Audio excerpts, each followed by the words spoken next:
Empecemos con la de hoy entonces. Si ustedes se acuerdan, la semana pasada habíamos visto lo que era la parte de filtrado analógico, de filtrado digital. O sea, hicimos un repaso muy rápido de filtrado analógico, filtrado digital, bueno, filtro activo, filtro pasivo dentro del filtrado analógico y y algunos conceptos de filtrado digital. ¿Sí? Lo que sí cambiamos, o sea, y lo que trabajamos un poquito más en profundidad fue el filtro de promedios móviles, ¿se acuerdan? Que era el que justamente nos daba la posibilidad de tener para señales que venían con información en amplitud, ¿sí? ¿Se acuerdan que venían con señales que tienen información en tiempo y señales que tienen información en amplitud? O en la frecuencia, digamos, y en tiempo, depende como lo quieran ver. Entonces, de promedios móviles, en las señales que variaban lentamente, nos servía para filtrar todo el ruido. ¿Se acuerdan de eso? Que lo único que teníamos que hacer era digamos, solamente el promedio de una determinada cantidad de señales de entrada para obtener la salida. ¿Sí? Sí, Ese promedio puede estar centrado con respecto a si yo tengo el vector almacenado, o podía ser un promedio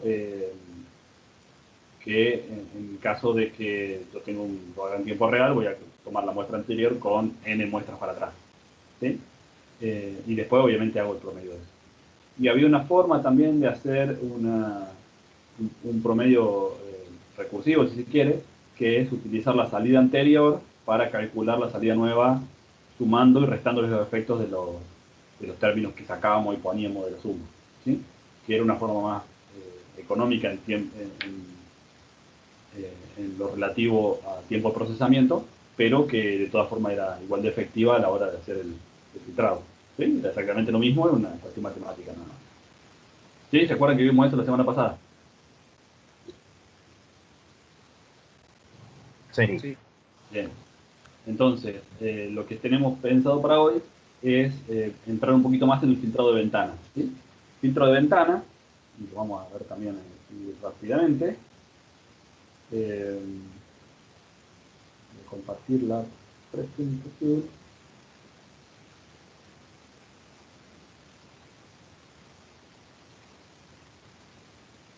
Bien, el filtrado de ventana eh, son los filtros FIR, ¿no? Los filtros FIR se denominan como filtro de ventana. Ahora vamos a ver a qué hace referencia esta ventana. Eh, pero, bueno, es lo que hablábamos siempre, ¿no? Excelente comportamiento con pasabajo, puedo separar banda de frecuencia, puedo tener límite de desempeño muy alto. El problema está entre la velocidad de ejecución. ¿Sí? Ahí es donde radica el problema del filtro, del filtro FIR. Bueno, acá tenemos un zinc inventanado. ¿Sí?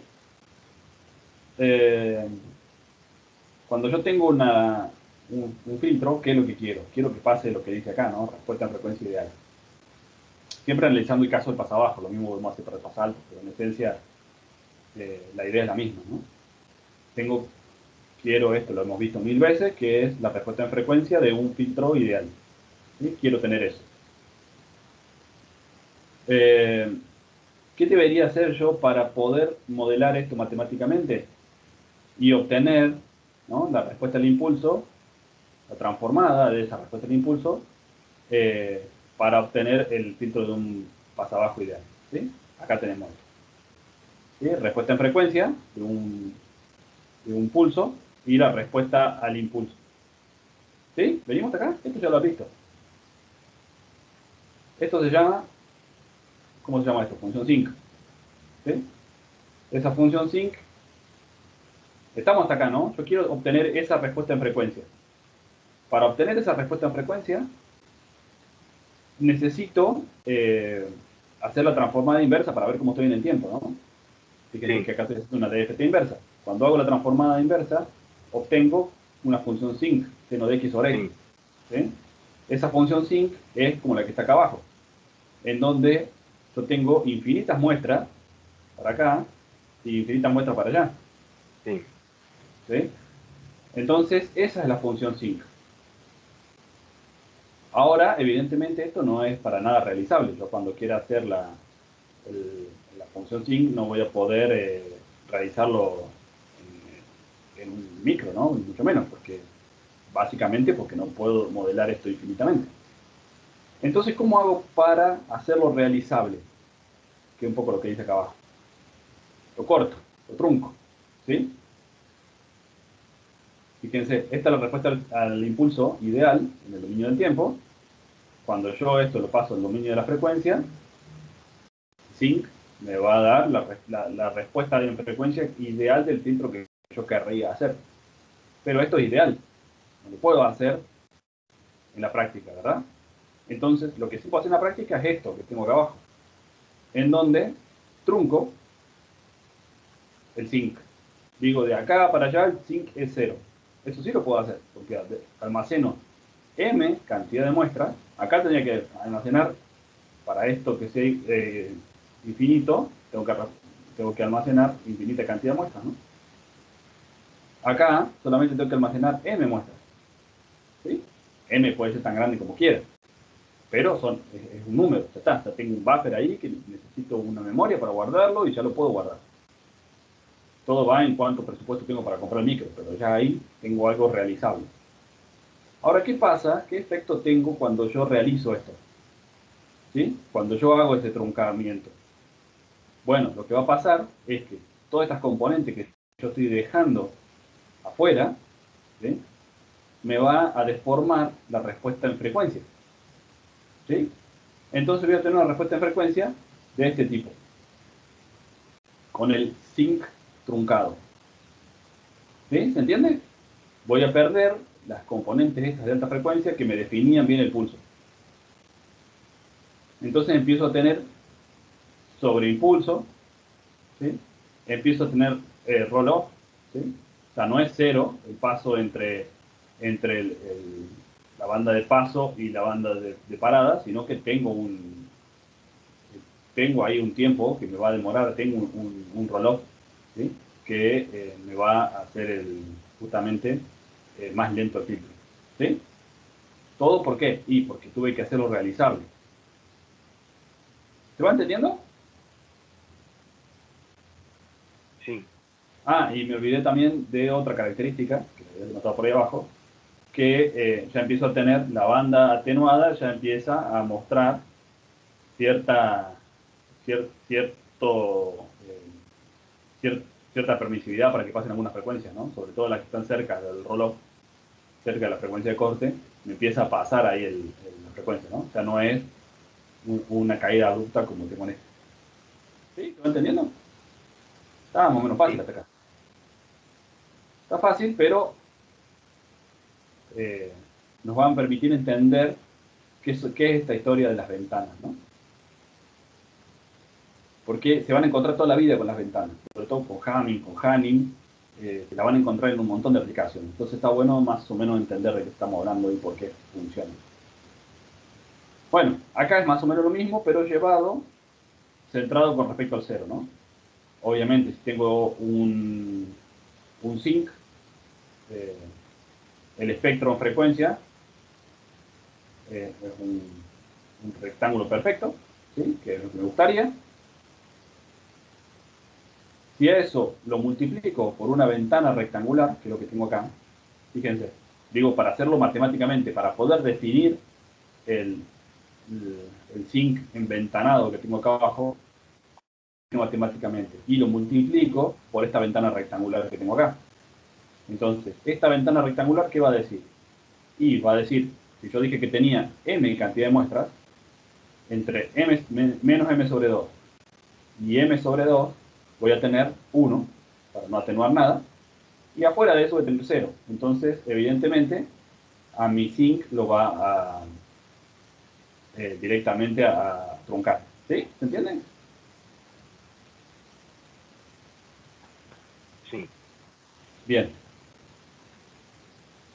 El espectro de mi ventana rectangular, y bueno, esto. ¿Sí? Ahora, el zinc enventanado, me queda esto. Fíjense que acá se notan los cortes. ¿Sí? y la ventana, cuando lo multiplico por 1, y cuando hago el espectrofrecuencia, me va a dar los errores que veíamos recién, ¿sí? Que tengo ripple en la banda de paso, roll-off, roll-off y ripple y, no, y permisividad de frecuencias acá, ¿no? ¿Sí? ¿Venimos hasta acá? Genial. Digo genial porque no me contesta, pero supongo que sí. Bueno, acá tenemos lo mismo. Dependiendo la cantidad de muestras, es el ancho que va a tener este pulso, ¿sí? Y obviamente el ancho que va a tener el ripple que se va a generar, ¿sí? Entonces, a partir de ahí, yo puedo ir trabajando. El ancho del lóbulo principal va a estar dado por eso, ¿sí? Esta ecuación que me define el ancho del lóbulo principal. Obviamente que mientras incremento m, ese lóbulo se achica, ¿sí? Y acá tengo cómo el espectro de esa ventana rectangular varía en función de m, ¿no? M igual a 10, m igual a 30 y m igual a 100. Entonces, a medida que voy haciendo más grande el m, a medida que más cantidad de muestras voy a tener, más se va a parecer a la función sinc. ¿Sí? ¿Se entiende eso? Porque fíjense, en el m igual a 10, fíjense que tengo solamente dos oscilaciones afuera del lóbulo principal, ¿sí? En esa cantidad de muestras. Entonces estoy perdiendo mucha más información. Bueno, es que esto es, digamos, es lógico, ¿no? Si yo parto desde la base, que hago esto, a ver, no, esto acá, que hago esto para justamente poder hacer realizable esto, cuanto más grande sea m, más se va a parecer, obviamente, a la respuesta del zinc sin la ventana, ¿no? Si yo hago una ventana infinita, voy a tener, obviamente, la respuesta ideal que tengo acá, ¿no? Sí. Bien. Entonces, bueno, ahí es lo que estamos hablando, ¿no? El roll-off es directamente proporcional al ancho del lóbulo principal. Es lo mismo el periodo de ripple, la amplitud del ripple, son todos conceptos que están asociados a la cantidad de muestras que haga, por supuesto. Cuanto mayor cantidad de muestras tenga, mejora todos estos parámetros, ¿sí? Y mejorando estos parámetros, ¿sí? Mejorando el roll-off, mejorando el periodo de ripple y mejorando la amplitud de ripple, yo lo que voy a tener es la respuesta más parecida posible a el filtro pasta abajo que yo estaba buscando, ¿sí? Fíjense con m igual a 10, recién lo estábamos viendo en el dominio del tiempo, ¿no? En el dominio de las muestras. Ahora lo estamos viendo en el dominio de la frecuencia. Estos son radianes. Entonces, yo tengo con m igual a 10, fíjense como primero la amplitud del ripple, ¿no? Entre este punto y este punto. La amplitud del ripple. Después, el roll-off, ¿sí? Fíjense el roll-off que tiene el filtro. Primero que la frecuencia de corte está acá. No, en uno, sí, bueno, no está especificado. Pero fíjense el roll-off que hay desde acá hasta acá, ¿no? Más o menos estaría. Toda esa banda es el ancho de banda que ocupa el filtro para hacer el ancho de banda del roll-off. Fíjense, con m igual a 30, ya el ripple es un poco más bajo, la frecuencia del ripple es más alta, ¿sí? Y la respuesta a frecuencia mejora mucho. Y con m igual a 100 todavía lo tengo mucho mejor, ¿sí? ¿Está claro esto, no?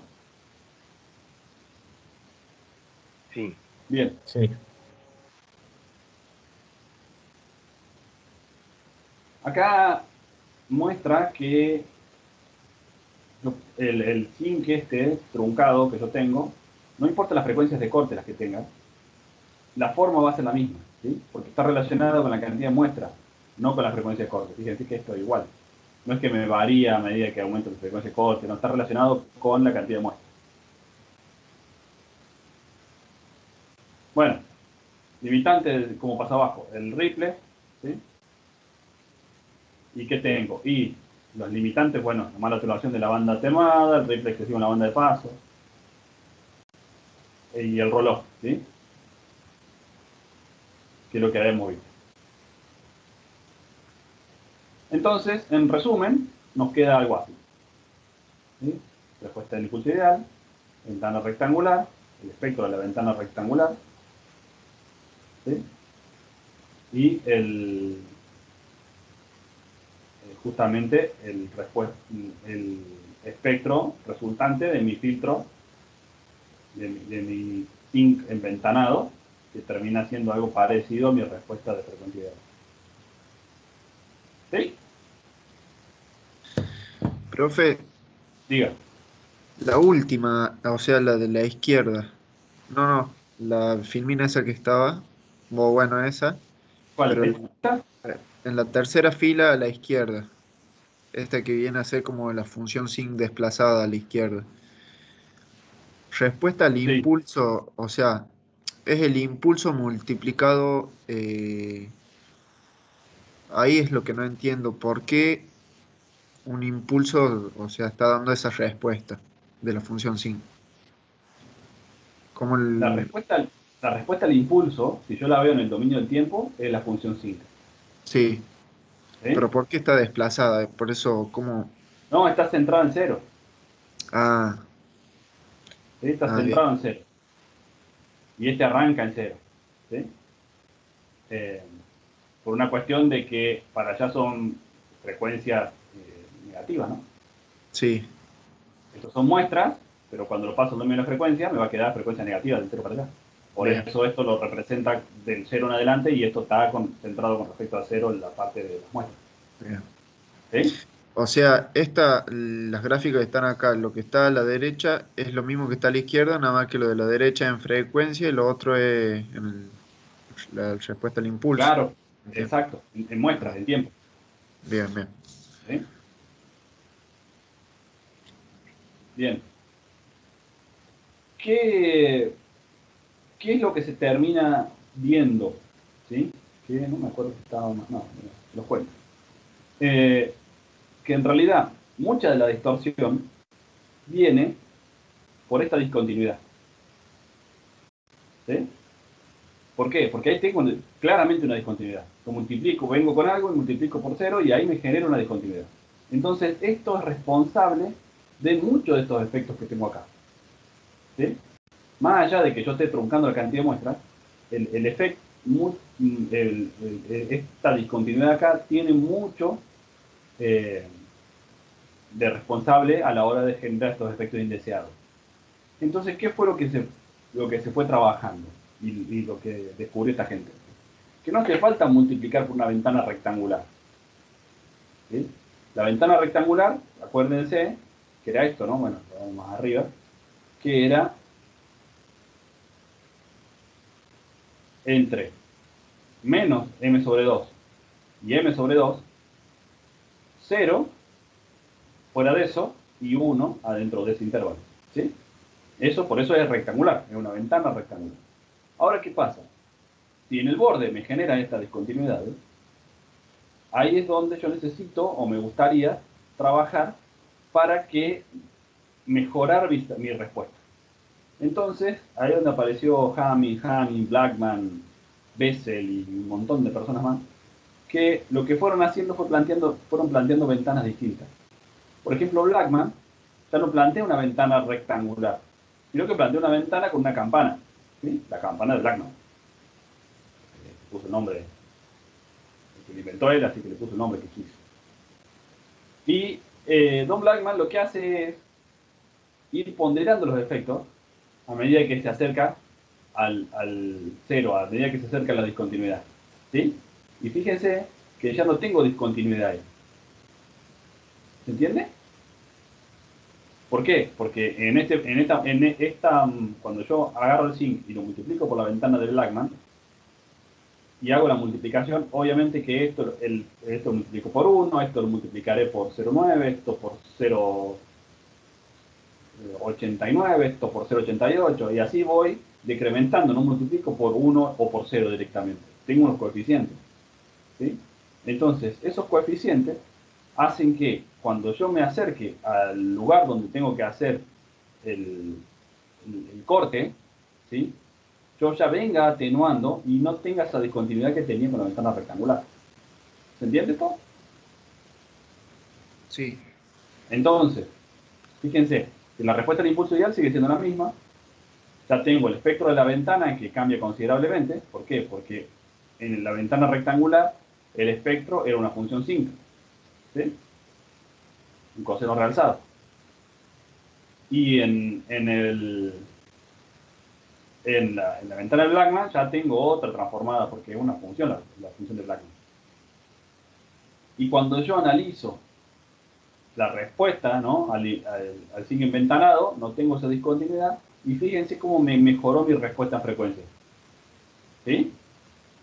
Fíjense que ya no tengo subimpulso, no tengo ripple, me ha mejorado mucho la parte de la atenuación en la banda de paso. ¿Sí? Mejoró mucho con respecto a la ventana rectangular. ¿Sí? ¿Se va entendiendo? Sí, sí. Bien. Sí, sí, sí. Obviamente, que fíjense que acá está la de Blackman y la de Hackman, la de Blackman y la de Hamming, quise decir, que son dos campanas. ¿Sí? Cambia nada más la forma de la campana. La de Blackman es un poco más chica que la de Hamming, pero el fin es el mismo, que llegue a cero, pero sin la discontinuidad. Entonces, si veo cómo es la respuesta en frecuencia de una ventana y de la otra, como la campana de Hamming es más parecida a la ventana rectangular, veo que es un poco más rápida, ¿no?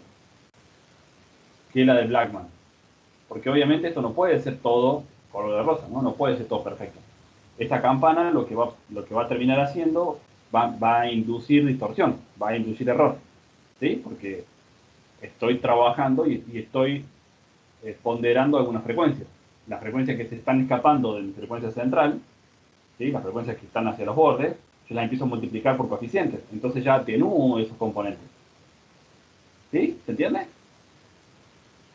Al atenuar esos componentes, obviamente estoy empeorando la respuesta en frecuencia con respecto a la ventana rectangular en lo relativo a la velocidad. Pero gano mucho en estabilidad. ¿Se entiende lo que acabo de decir? Más o menos. Sí. Bien. Sí, más o menos. Fíjense, acá abajo seguimos comparando ventanas, ¿no? Estoy comparando ventana rectangular con Hamming, Blackman. Después cuando veamos el MATLAB, van a ver que hay, no sé, 30 ventanas que MATLAB tiene incorporada para trabajar. ¿Sí? De hecho, si ustedes usan el osciloscopio, ¿han usado el osciloscopio como analizador de frecuencias? Sí, con Danicio. Con Danicio, bien, han puesto la FPT ahí. En el simulador, ¿no? ¿No usaron nunca el osciloscopio?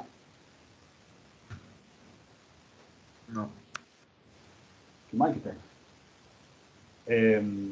Bueno, lo vamos a usar, yo tengo un osciloscopio acá. Y tengo un generador, así que vamos a hacer algo con eso. Para que veamos un poquito aplicado todo esto. Bueno, Para la clase que viene se los preparo. Así lo podemos ver y vemos un poco el efecto de esto en un instrumento, por lo menos. bueno. El osciloscopio me deja, a ver, voy a aprender, tengo acá al lado. El osciloscopio me deja justamente trabajar con estas ventanas, ¿sí? Y estas ventanas me permiten hacer diferentes cosas. ¿Por qué? Porque si yo estoy teniendo esa ponderación en los coeficientes, voy a tener algún margen de error. El principal que veo, fíjense acá cuando yo lo veo en frecuencia, en este gráfico de la comparación de ventanas, fíjense que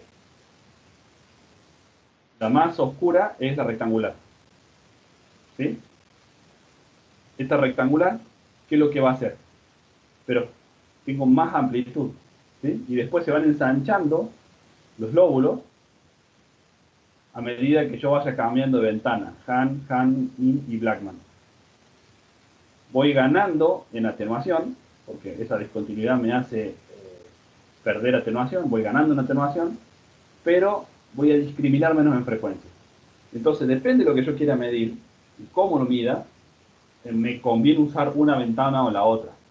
¿sí? En el caso de un osciloscopio. Y en el caso de un filtro también, depende de qué tengo que filtrar y cómo tengo que filtrar y dónde viene la información. ¿Sí? Justamente acá tengo el osciloscopio. Tiene 3 ventanas nomás el que tengo acá en la mano. El osciloscopio que tengo, que es plana, rectangular y Hanning. ¿Sí? Bueno, algunos osciloscopios tienen un par más.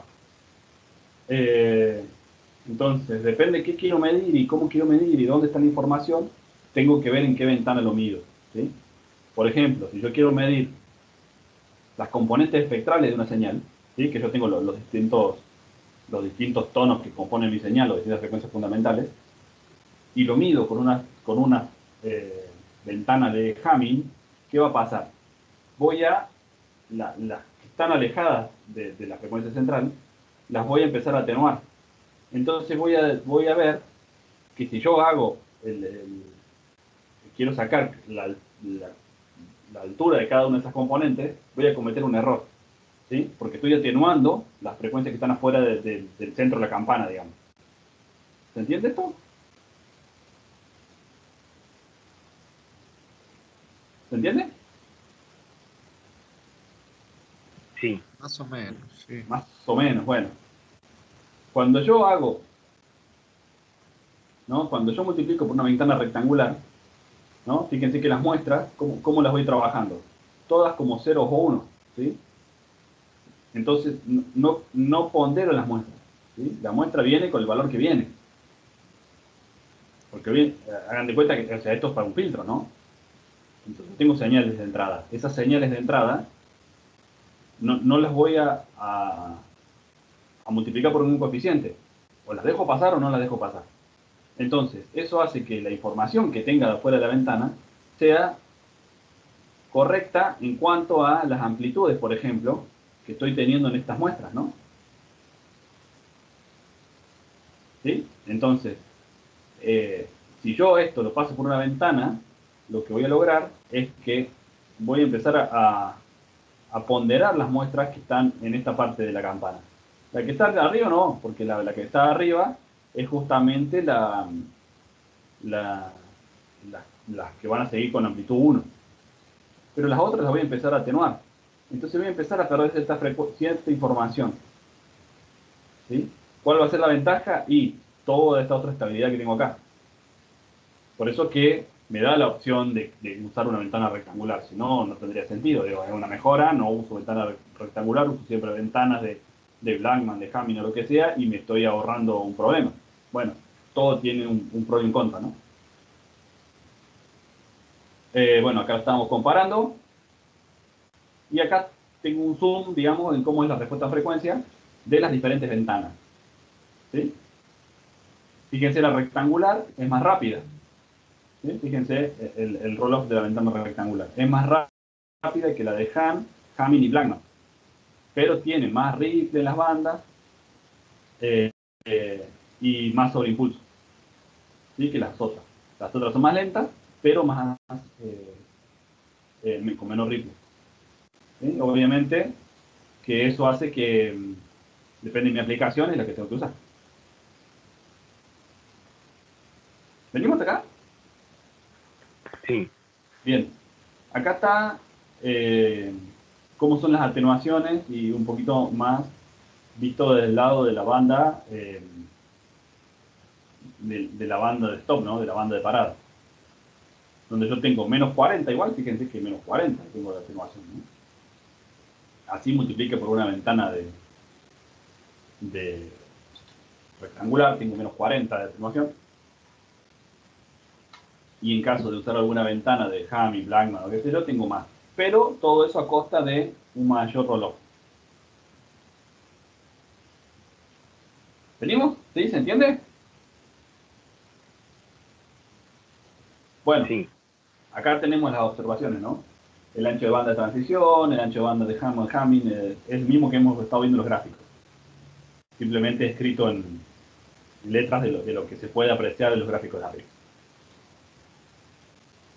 Bueno, si yo quiero diseñar un filtro, ¿qué voy a tener que diseñar? ¿Qué voy a tener que hacer? la frecuencia de corte, en principio, obviamente que es lo primero, y el largo de la respuesta del impulso, o sea, la cantidad de muestras que voy a usar. Perdón. Entonces, tengo que comer un caramelo que tengo por acá, ya lo perdí, no tengo más. Entonces, esa M va a estar obviamente influenciada. A mayor cantidad de muestras, necesito buffer más grande, necesito realizar más operaciones para calcular cada salida del filtro, ¿no? Entonces, ahí es donde tengo el trade-off este famoso de que quiero el mejor filtro posible, pero tengo que poder realizarlo y tengo que estar dentro del tiempo de procesamiento del filtro, ¿no? Entonces ahí es donde tengo que elegir el filtro que cumpla con lo que yo necesito, pero no más que eso, ¿sí? Tengo que especificar ancho de la banda pasante, o sea, ancho de la banda pasante, ripple, ancho de la banda de transición, ancho de la banda atenuada, ripple de la banda atenuada. Todas esas cuestiones son consecuencia de la cantidad de la M que yo tomo. Entonces, obviamente, puedo definir esto y evidentemente se me va a definir M, o puedo definir M y eso me va a definir esto. Todo depende de lo que yo quiera. Evidentemente tengo que hacer un par de iteraciones para definir el filtro que realmente voy a terminar utilizando. ¿Sí? Porque yo pongo el filtro que me gustaría tener y resulta que me queda un M demasiado largo. Bueno, empiezo a bajar mi expectativa con el filtro. ¿Se entiende? En definitiva, voy a tener que hacer algo de esto. ¿Sí? Voy a tener que tener unas tolerancias con mi filtro. ¿Sí? Tanto para el ripple de la banda de paso, como para el ripple de la banda de parada, como para el roll-off. Yo tenía que tener esas tolerancias y esas tolerancias me van a terminar definiendo el filtro que me gustaría tener. ¿Sí? ¿Estamos? Sí. Obviamente que el tiempo requerido para la convolución es directamente proporcional al largo de la señal. ¿Sí? No hay mucha vuelta con eso. Cuanto más largo mi filtro, más tiempo para hacer las convoluciones. Entonces, ¿qué pasa? Al tener más tiempo para hacer las convoluciones, y es lo que hablamos un poco en la clase pasada, ¿no? Yo tengo que poder calcular, si yo quiero hacer un filtrado en tiempo real, tengo que poder calcular la salida antes que me llegue otra entrada, ¿sí? Para después volver a procesar y volver a calcular. Si no, voy a ir de a poco perdiendo muestras, ¿sí? Ni hablar de que no puedo representar la salida de la misma forma que la entrada. Si quiero hacer un filtro de, no sé, de alguna señal y volver a pasarla a analógica. Pero en el caso que no quiera, de todas formas voy a tener eso, voy a perder ahí velocidad de procesamiento. ¿Sí? Porque mi filtro no alcanza, termina de procesar una salida y ya debería estar procesando la que sigue. ¿Sí? Si yo tengo una muestra, tengo que procesar la salida. Si no alcancé a procesar la salida de esa, porque la convolución me quedó muy larga, y me llega la que le sigue, a la larga voy a terminar explotando los bajos, ¿no? ¿Cómo se calcula? Bueno, así, con estas ecuaciones. Nada, son feas, pero no lo vamos a hacer. Fíjense que acá lo que calcula es cada uno de los coeficientes del filtro. ¿Sí? Cada una de las coeficientes, el I, este, es el K donde está la constante, si quiero que mi filtro al principio o atenúe, y haciendo todas las cuestiones. Obviamente que esto, para eso lo tenemos MATLAB. ¿Sí? MATLAB hace todo esto, y nosotros únicamente eh, no, nos regimos por lo que es, nada, una solución que ustedes en el micro C lo tienen también, la generación de coeficientes. ¿Lo vieron ya con César eso o no? ¿Estuvieron trabajando con esa parte o todavía no? No, todavía no. Bueno, ya van a ver que el micro C tiene una herramientita para diseñar los filtros. ¿Sí? Obviamente, mucho más limitada que la que te probé en MATLAB, pero tiene una herramienta donde te genera los coeficientes del filtro y vos definís estos parámetros que estamos hablando, definís la ventana, definís, y terminas sabiéndote el código para que esto funcione. ¿Sí? Entonces, en principio, eso es lo que hace MATLAB y eso es lo que hace también el micro C, ¿no? Y todas las demás utilidades para calcularlo. Claramente no tiene ningún sentido trabajar con haciendo a mano esto, ¿no? Hoy por hoy ya no tiene ningún sentido. ¿Sí? Bien, ustedes tienen clase 18:30 con César. Así que ya por hoy vamos a ir cortando si alcanzan a prepararse los mates. De 10, profe. Pero nos queda para la semana que viene ver justamente los filtros recursivos, los filtros IR, a ver cómo es que se generan. Y bueno, empezar a trabajar ya el Simulink y demás. ¿Pudieron instalar MATLAB y todo eso? Sí. Bien. ¿Te aseguraron que corre el Simulink? No, yo todavía no lo probé, el Simulink. Bueno, Yo ya lo había usado antes. supongo que deberían dar, porque eso generalmente anda. Puede llegar a tener alguna limitación si lo están haciendo en Linux, pero ustedes están trabajando todos en Windows, ¿no? Sí. Bien, entonces en Windows deberían dar sin problemas, pero hagan clic ahí en el loguito de Simulink y fíjense si se abre. Si se abre, ya está funcionando. Bien. Bien, chicos, creo que eso es todo por hoy y la semana que viene continuamos con esto. ¿Sí? Así ustedes tienen tiempo de tomarse un recreo antes de empezar con César. Bueno. ¿Sí? ¿Queda alguna duda de lo que Bueno. hemos charlado hoy? ¿Alguna cuestión que quieran charlarlo? No, de esta No. materia no. Bueno, Yo le quiero genial. preguntar de PDS. Ah, de PDS sí, me mandaste un mensajito y se lo reenvié a Caballero, pero no me contestó. Ah, bueno. ¿Y qué sabe del Ahora, final, profe? ¿Qué sabe? O sea, qué modalidad tiene o los temas, ¿será todo lo que vimos? ¿Será que hay que estudiar algo más del libro? del tema, a ver, ¿qué fue lo último que se tomó? Dame un segundito que busco, que me había dicho Caballero. Eh,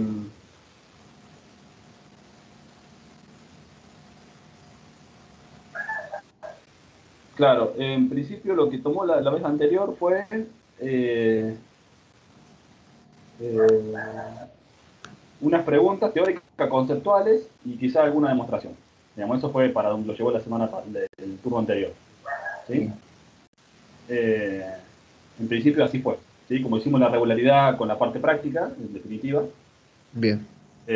la parte de conceptos teóricos y demostraciones la hizo él. Pero bueno, yo le vuelvo a insistir con el mensajito que mandaste vos que me habías pedido si tenía apuntes y demás como para ir trabajándolo. Sí, y si le tira algún dato del final, digamos, si cambió algo, cualquier cosa me Supongo que avisa. va a seguir así porque esto es lo último que charlamos ahora para el turno de julio, ¿no? Que lo A ver. tomó hace 15 días atrás, así que no creo que haya cambiado nada ni que vaya a cambiar nada tampoco ahora, pero por supuesto. De todas formas, estén atentos a las clases de consulta, ¿no?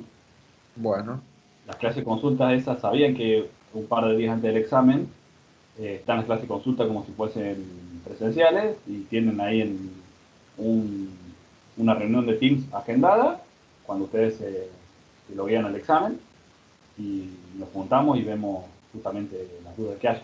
Pero eso sí es cierto, un par de días antes del final no es para definir cómo estudiar, ¿no? sí, sí. Bueno, yo le vuelvo a insistir a Caballero y cuando me conteste les aviso, Bueno, profe, le agradezco. por favor. De todas formas, esto lo vuelvo a subir a YouTube para que lo tengan. Busquen ahí en, en YouTube, vale, quedé un poco trabado. Busquen ahí en YouTube la Martín Salamero, que no hay muchos, y van a tenerle la lista de reproducción de Programación 3. Bueno, Bueno, gracias. Y así voy Bueno, subiendo todo. perfecto, gracias. gracias, profe. Bueno, chicos, entonces que anden bien. Suerte con César y nos vemos la semana que viene. Bueno, Gracias. profe, Hasta nos luego. vemos. ¿Sí? Vale, hasta luego, gracias. Saludos, nos vemos.